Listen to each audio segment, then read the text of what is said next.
Pero past na yan ang yan. Pero future siya before you become part of this company.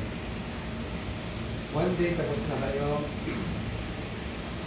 Pero sisiguraduhin ko mga mensahe ko dadaling sa buhay. Bawat galaw niyo sa buhay niyo ako maaalala.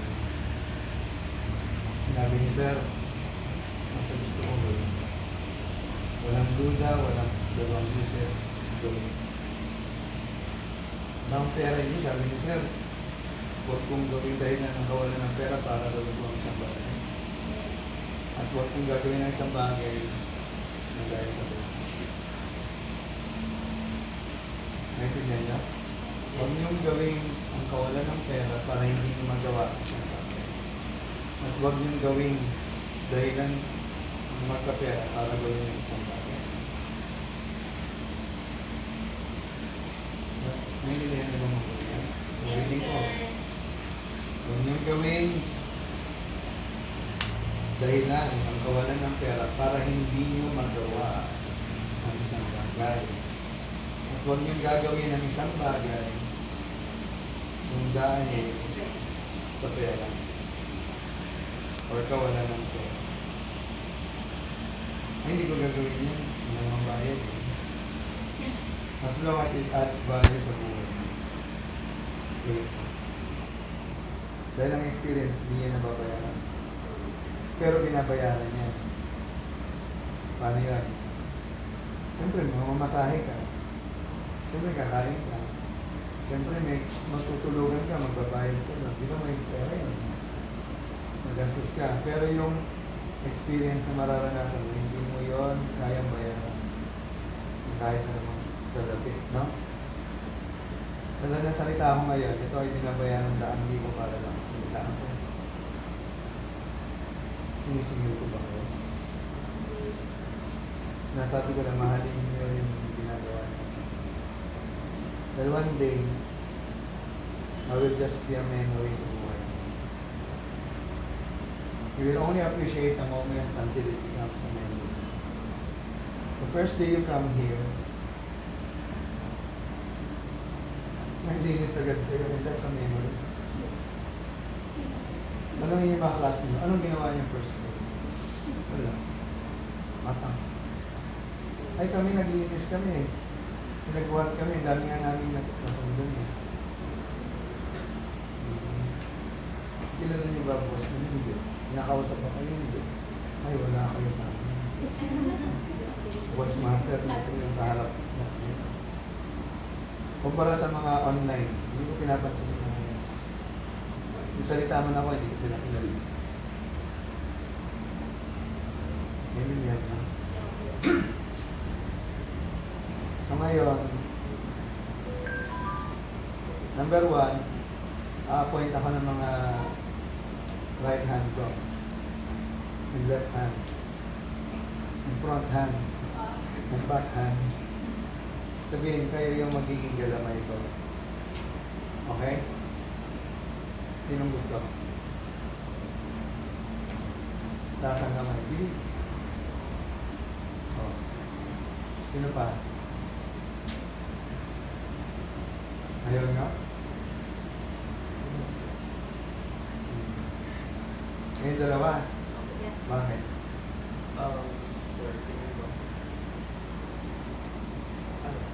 Feeling ko sir, maraming tutulong sa pare. Feeling mo lang? Hindi. Sigurado po. Walang feeling. Which? Parang pag-ibig yan eh. Kung sigurado mahal mo, mahal mo. Hindi feeling ko, mahal kita. Diba? Kaya kayo iiwan. Baka nag-ilay mo.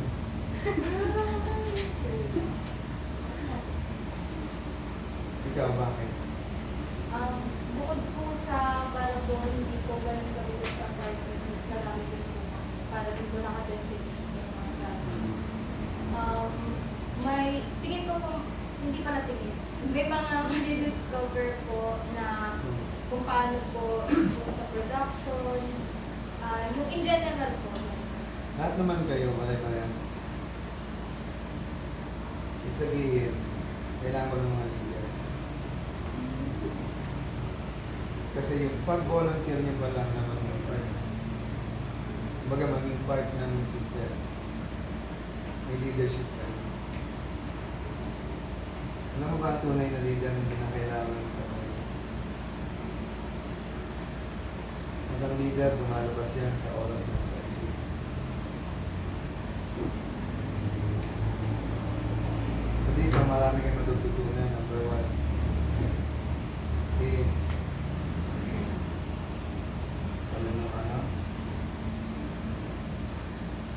self, confidence. Wala ka niyan, wala kang magagawa. Ay. Eh, ikaw mismo duda sa sarili mo eh. Paano ka magtitiwala sa ibang tao? Tama? Dito sa Pilipinas, ang tao gusto lang sumunod, ayaw mag-ibigay. Kaya pare-parehas ang takbo ng utak. Lahat ng pumipila, tandaan niyo ordinary. Pumipila ka, ordinary ka. Sino yan? Mga tao sa MRT. Yung sana may kotse kayo. Sana meron kayong grab man lang. Eh, mahirap lang po sila. Eh, problema nila yun. Hindi na namin problema yun na mahirap sila. Eh, kami rin po mahirap. Eh, problema mo yun. Solusyonin mo. Sinong tutulong? Gobyerno kasi, kurap. Lahat naman. Depende na lang sa naniniwala mo tingin sa sarili. Kung magiging uto-uto at sunod-sunod lang ng gobyerno, kung paniwala ka sa mga politikong ginagawa kayo, tuloy mo. You know, I love this country, but I hate this government so much. Government is not your country. And your country is not your government. Hindi na pong mahalin Pinas. Mahal ko Pilipinas, gobyerno na ito. Naintindihan niyo? Yes, sir. Yung panahon ng gobyerno ng Kastila, ng Amerikano, ng Hapon, yung gobyerno, hindi yan ang Pilipinas. Kaya hindi ko iniiwan ang Pilipinas. I could have been everywhere. And I cannot serve other country except my own. And you cannot serve this country if you're not in this country. And if you want to go abroad, so be it. Learn from what you can get from abroad. Just like Jose said, but go back to your country to serve your fellow Filipinos. You know, the purpose of life is not just to be happy, but to be useful to the people that needs your help. Tulad ko, alam ko kailangan niyo ko. At alam ko kailangan ko rin kayo para ma-extend ko kung anong meron sa akin. One day, hindi ko na kayang gawin ko. One day, wala nang makakagaling ka sa akin. So, layo ko. Pero habang nakadikit kayo sa akin, maximize mo. Kung anong pwede niyo matutulungan sa akin. Hindi ba? Tuloy niyo kung anong meron sa akin. Kasi maraming tulad niyo, libo-libong estudyante ng Moscow pag-graduate, limot na ang pangalan. Hindi kasi nag-work ng ganun sa totoong buhay. Swerte mo na lang kung makapasok ka sa mga network o mga network pa. Now, you help me create the future of me through this small room. Imagine like Microsoft, Facebook, or Apple computer.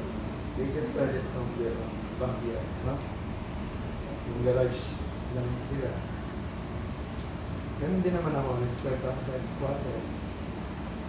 Simula sa isang maliit na pangarap na hanggang ngayon, vividly, I can imagine looking at the room na hindi natupad kasi umalis na ako. But started in my room dito sa Matanzas. Double deck namin kama ng asawa ko sa kapatid. Then yung my computer. Ganyan. Then nag-start yung creative process. But, before that, may nangyari. Naging mayaman naman ako. But I've lost millions. So, pulubi uli ako. Sabi ko, if I did it once, I can do it again. And again, and again. But, this time, mas mataas, mas malaki. Diba? Because technology grows. And like before, technology is so slow. And it took them like billions of years before this moment. So you have the power to use technology at your own advantage. Hindi ka ito? Now you are being given by the universe an opportunity to work with the greatest man alive, which is me, and with the greatest person alive, which is you. And we all become the greatest of what we can do. Isn't it powerful? You just have to be and decide that you are the greatest. And you do great things. Because in life, dalawa lang ang meron. Alam mo kung ano? For you to be born, and for you to decide. Kasi hindi mo naman dinesisyon ng mga panganak ka sa panahon na ito, di ba? Ikaw ba nag-decide? Not even your parents. It is God who decided. Pwede ka mabuhay noong past. Pwede ka mabuhay sa future. And you have this opportunity. The only opportunity. Because you're gonna die anyway.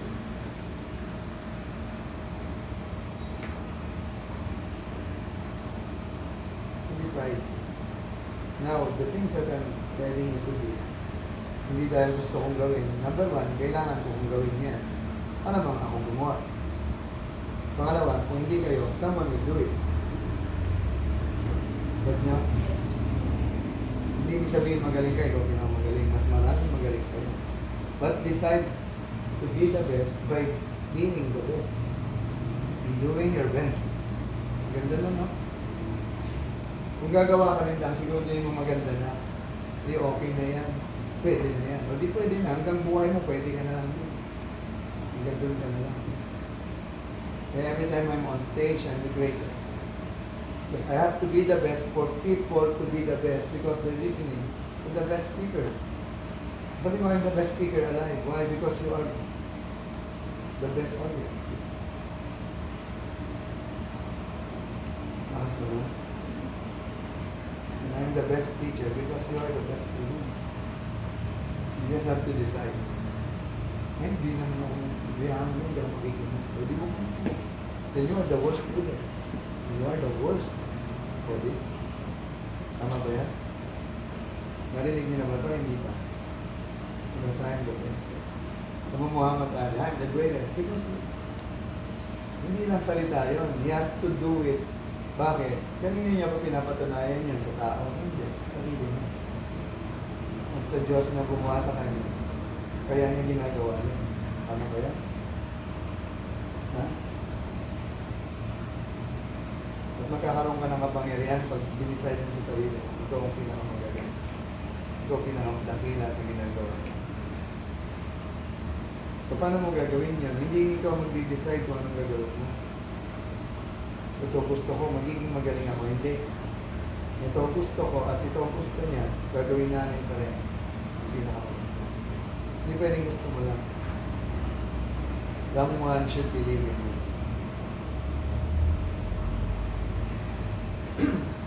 Para kanina mo ba ginagawa yan sa sarili mo?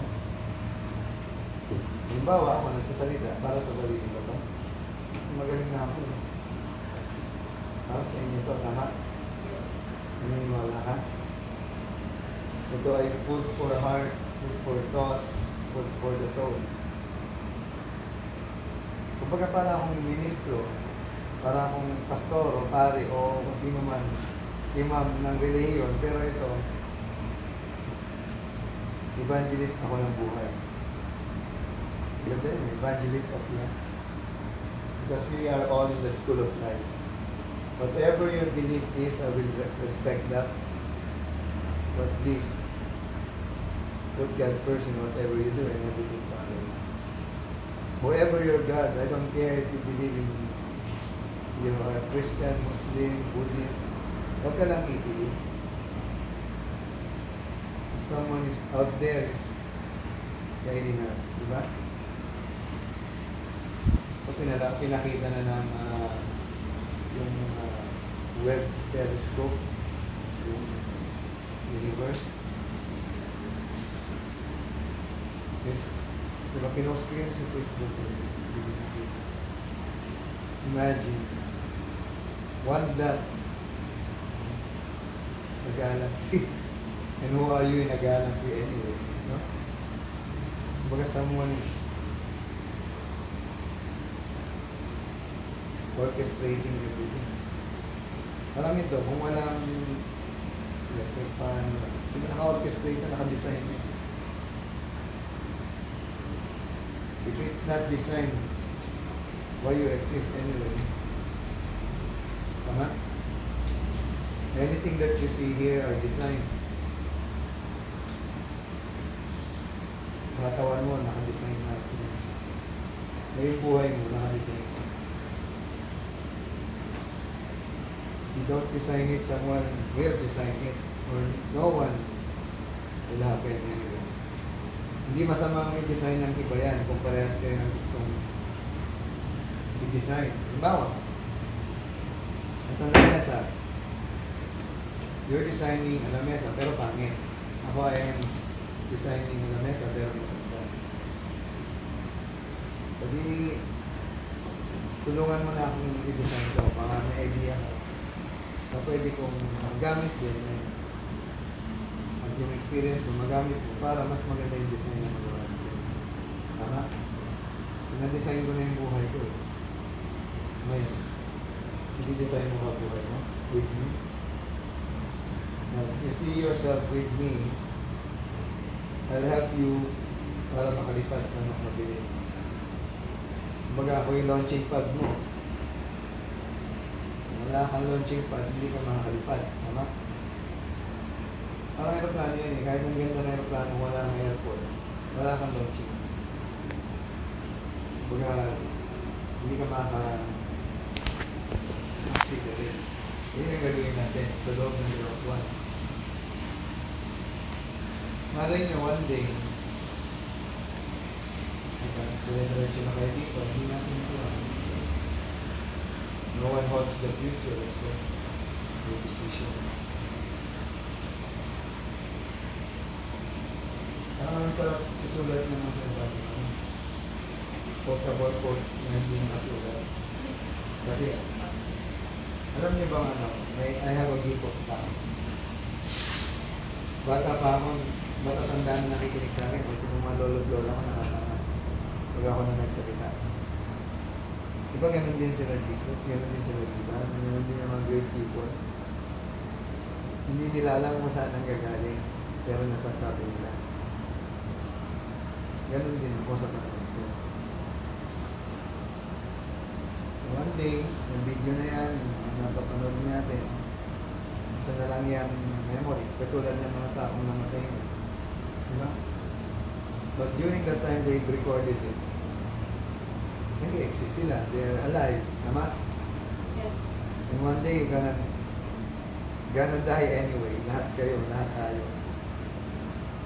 Make it your greatest inspiration, motivation, and influence to do greater things. The truth is, you cannot do anything when you're dead.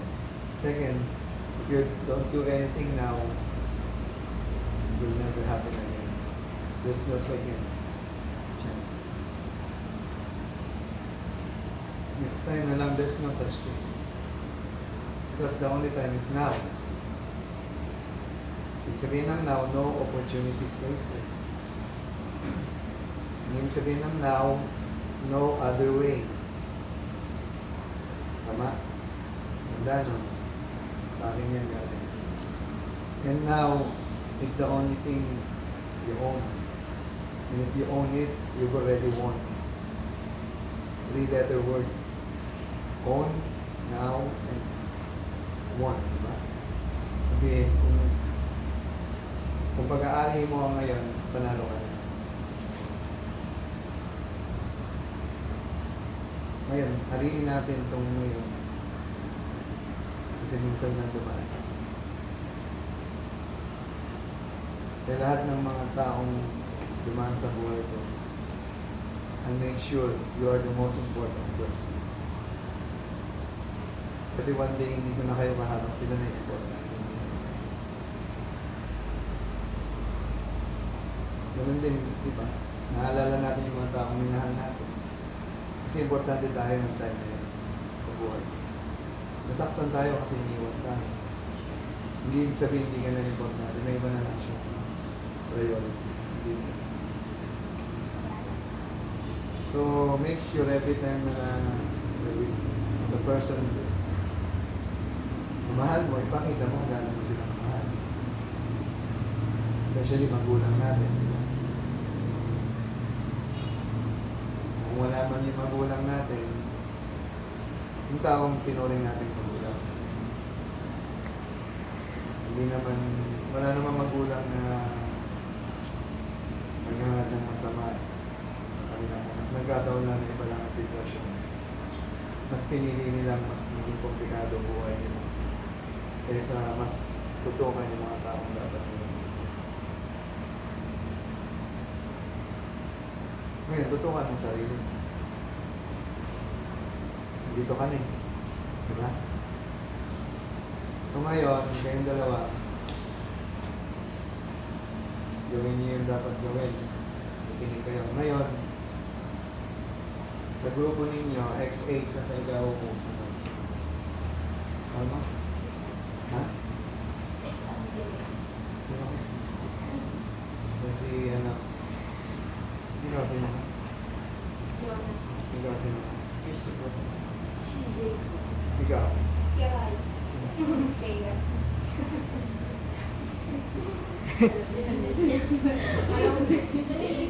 Di ba ako nakalimutan niyo na yung mga pangalan? Kasi ang pangalan ninyo, yan ang simbolo ng pagkatao niyo. Oh. Bakit? At least sa buhay mo, tumawag na kilis na.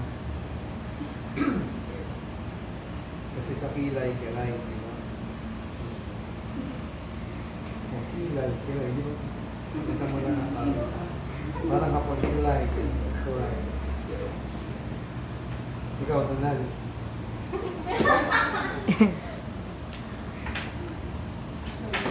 Marami tayong gagawin na do-document nyo lahat to. Ngayon, ayoko na magduduplicate ng effort ninyo.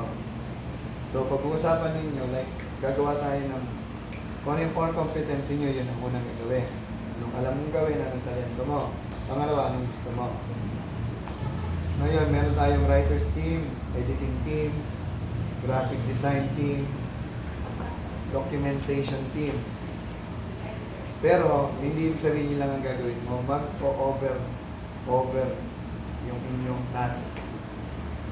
Diba, mag-over, overlap. Kasi, nakikita niyo yung mga dokumento na yan, yung mga CV na yan, isa-isahin niyo yan.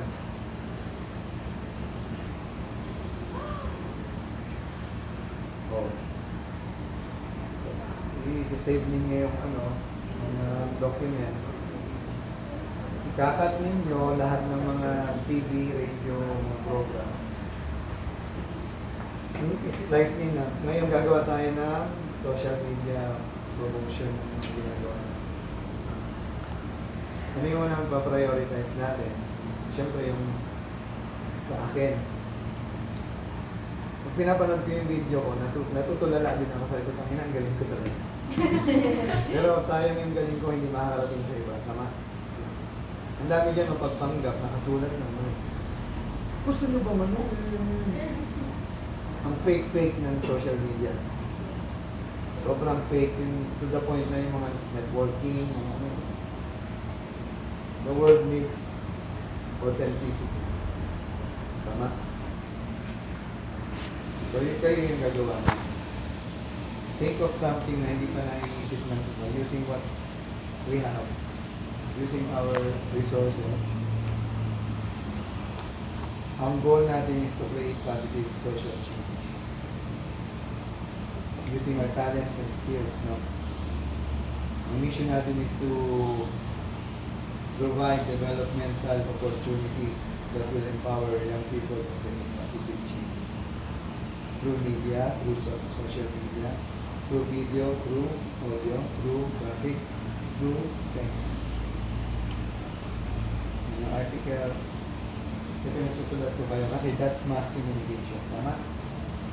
That's the new mass com. It's not broadcast. It's not the traditional communication theory na alam natin. But it's all about the now. It's all about the opportunities. It's all about our time.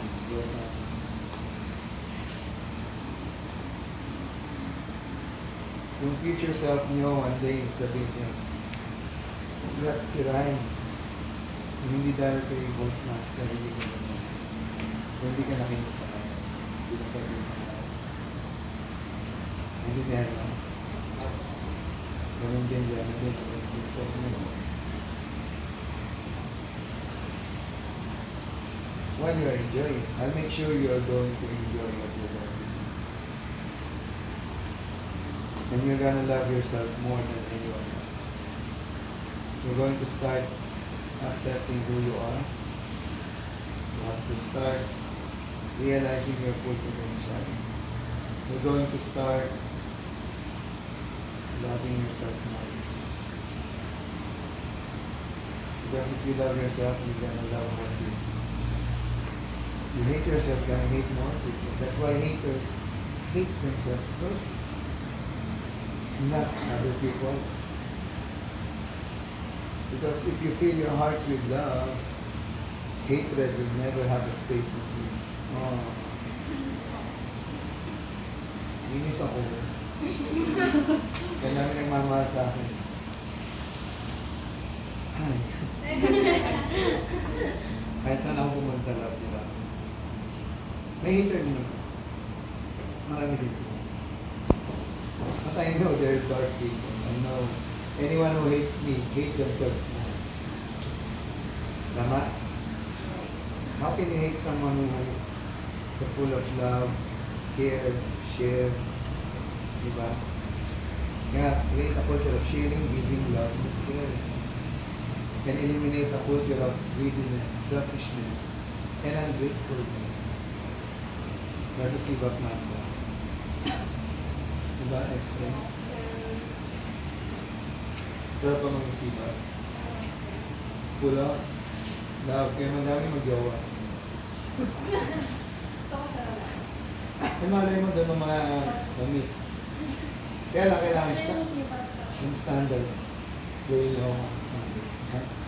Dapat kung hindi, kahit mga 10% ko lang. Pwede. Pero parang hirap eh. No?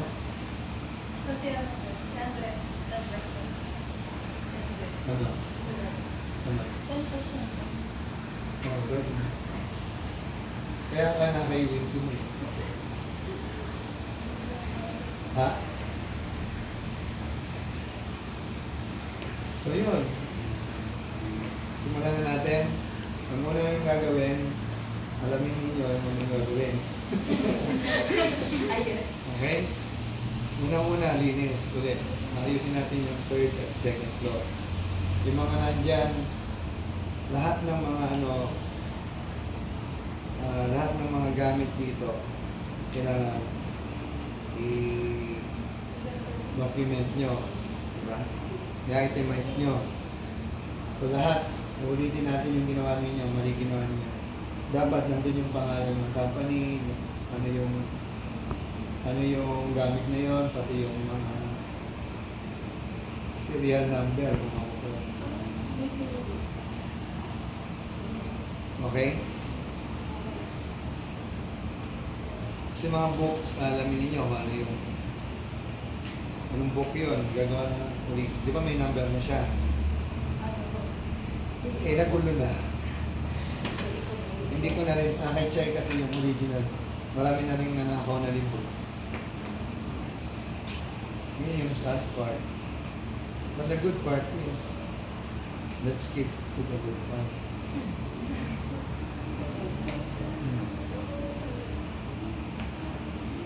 Masaya. Sa pangganap.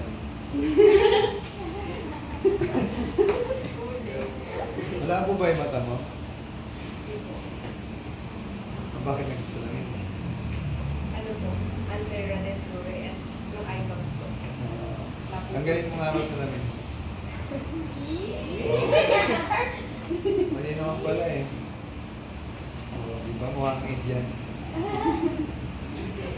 Nak. Gusto yan. Indian.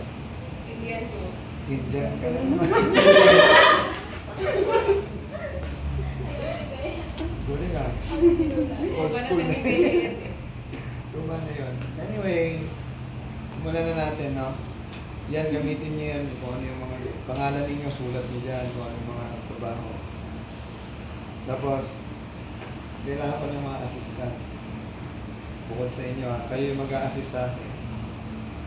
Kayo yung magiging leader nila. Okay? At ikaw mag-lead sa team mo, ha?